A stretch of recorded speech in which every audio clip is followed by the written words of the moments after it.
1980 का दशक भारतीय राजनीति का एक ऐसा दौर था जब देश में एक ही पार्टी का वर्चस्व था और एक नई सोच, एक नए विकल्प की जरूरत महसूस की जा रही थी जो भारत जैसे विविध देश की आकांक्षाओं को पूरा कर सके। ऐसे समय में स्वर्गीय श्री अटल बिहारी वाजपेयी जी का उदय हुआ, एक कवि हृदय नेता, महान वक्ता और अडिग राष्ट्रभक्त। वर्ष 1980 में वे भारतीय जनता पार्टी के संस्थापक अध्यक्ष बने।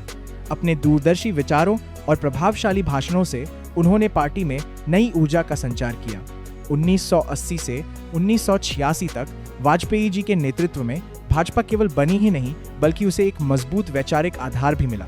उन्होंने पंडित दीनदयाल उपाध्याय और डॉक्टर श्यामा प्रसाद मुखर्जी जी के एकात्म मानववाद के सिद्धांतों को आगे बढ़ाया, जिसमें सांस्कृतिक राष्ट्रवाद, आत्मनिर्भर अर्थव्यवस्था और सबका साथ सबका विकास जैसी सोच शामिल थी। 1984 के लोकसभा चुनावों में पार्टी को केवल 2 सीटें मिलीं, जो एक बड़ा झटका था। इसके बावजूद वाजपेयी जी डगमगाए नहीं। उन्होंने पार्टी के भीतर एकता और अनुशासन स्थापित किया, जमीनी स्तर पर कार्यकर्ताओं को सक्रिय किया और क्षेत्रीय दलों से गठबंधन कर भाजपा का दायरा पूरे देश में फैलाया। 1986 में जब उन्होंने पार्टी अध्यक्ष का दायित्व सौंपा, तब तक भाजपा एक युवा संगठन से निकलकर एक मजबूत और विश्वसनीय विपक्ष बन चुकी थी। पार्टी की सदस्यता बढ़ चुकी थी। उनके भाषणों ने एक पूरी पीढ़ी को प्रेरित किया और भाजपा को देश की आशा का प्रतीक बनाया। आज भाजपा देश की सबसे बड़ी राजनीतिक पार्टी है और इसकी नींव अटल बिहारी वाजपेयी जी के अथक प्रयासों और मजबूत विचारधारा पर टिकी है।